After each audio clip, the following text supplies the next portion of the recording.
যেখান থেকে হাওরের শুরু সেখানেই আজকে আমি দাঁড়িয়ে আছি। আজকে এই সুনামগঞ্জের হাওরের পুরোটা হাওর ঘুরে দেখাবো আপনাদেরকে। সেই সঙ্গে তো আমি আছি, ঘুরে ঘুরে দেখবো। এখানে এর আগে কখনো আসা হয়নি, এটাই হচ্ছে এখানে প্রথম আমার আসা। তো আজকে চলেন এখানে মোটো ব্লগিং করব। এই সুনামগঞ্জের বিশাল বড় হাওরের মাঝে মোটরসাইকেলে মোটো ব্লগিং করতে কেমন লাগে তারই একটা অভিজ্ঞতা আপনাদের সাথে শেয়ার করব। এই মুহূর্তে আমি যে হাওরের মাঝখান দিয়ে মোটরসাইকেল চালিয়ে যাচ্ছি, এটি টাঙ্গুরার হাওরেরই একটা অংশ বিশেষ। টাঙ্গুরার হাওর বাংলাদেশের সিলেট বিভাগের সুনামগঞ্জ জেলায় অবস্থিত একটি হাওর। প্রায় 126 বর্গ কিলোমিটার এলাকা জুড়ে এই হাওর বিস্তীর্ণ। বাংলাদেশের দ্বিতীয় বৃহত্তম মিঠা পানির জলাভূমিও এটি। স্থানীয় লোকজনের কাছে হাওরটি নয়কুড়ি কান্দার ছয়কুড়ির বিল নামেও পরিচিত। এটি বাংলাদেশের দ্বিতীয় রামসার স্থান হিসাবেও পরিচিত। বাংলাদেশের উত্তর পূর্ব প্রান্তে সুনামগঞ্জ জেলার ধর্মপাশা এবং তাহিরপুর উপজেলায় অবস্থিত জীবন বৈচিত্র্যে সমৃদ্ধ মিঠাপানির এই হাওর বাংলাদেশের দ্বিতীয় রামসার এলাকা। প্রথমটি হচ্ছে সুন্দরবন। ভারতের মেঘালয়ের খাসিয়া জৈন্তা পাহাড়ের পারদেশে সারি সারি হিজল করস শোভিত পাখিদের কলকাকলিতে মুখরিত টাঙ্গুরার হাওর মাছ, পানি এবং অন্যান্য জলজ প্রাণীর এক বিশাল অভয়াশ্রম।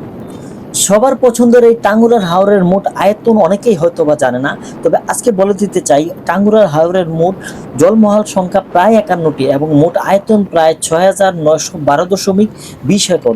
তবে নলখাগড়া বন এবং হিজল করাস বন সহ বর্ষাকালে সমগ্র হাওরটির আয়তন দাঁড়ায় প্রায় 20,000 একর। বর্ষায় পুরোটা পানিতে ডুবে থাকলেও শীতে পানি কমতে থাকে এবং একটা সময় আসে যখন হাওরে মোটেও পানি থাকে না। তখন হাওরবাসীর প্রধান বাহক হয়ে যায় মোটরসাইকেল। মোটরসাইকেল দিয়েই মানুষ এক প্রান্ত থেকে আরেক প্রান্ত এবং এক গ্রাম থেকে আরেক গ্রাম, বাজার সদাই যা কিছু করার প্রয়োজন সবকিছুই তারা করে থাকে।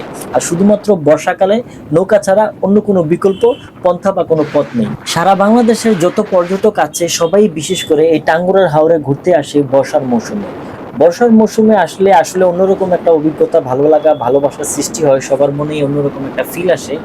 যদিও তারপর আমি বলবো, যদি কখনো কারোর সময় হয় বর্ষার মৌসুম ছাড়া শীতের সময় আপনারা আসেন, বাইক নিয়ে আসতে পারেন, ঘুরে ঘুরে দেখতে পারেন আমার মতো করে। তখন টাঙ্গুরার হাওরের অন্যরকম একটা সৌন্দর্য ফুটে উঠে পুরো হাওর জুড়ে।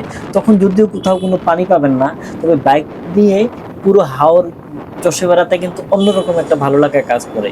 আমিও আসছি, আমি এসে দেখছি, জানি না কতটুকু আপনাদেরকে দেখাতে পেরেছি। যাই হোক, আজকের ভিডিওটা আসলে আমি অনেকটাই অপ্রস্তুত অবস্থায় করার জন্য চলে আসছিলাম আসলে অন্য একটা কাজে। যেহেতু এই হাওরের কাছাকাছি চলে আসছি, তো ভাবলাম এত সুন্দর প্রাকৃতিক মনোমুগ্ধকর একটা দৃশ্য ভিডিও ধারণ করে আপনাদের সাথে শেয়ার না করলে আসলে ভুলই হয়ে যাবে। তাই তো এই সুযোগটা আর মিস করলাম না।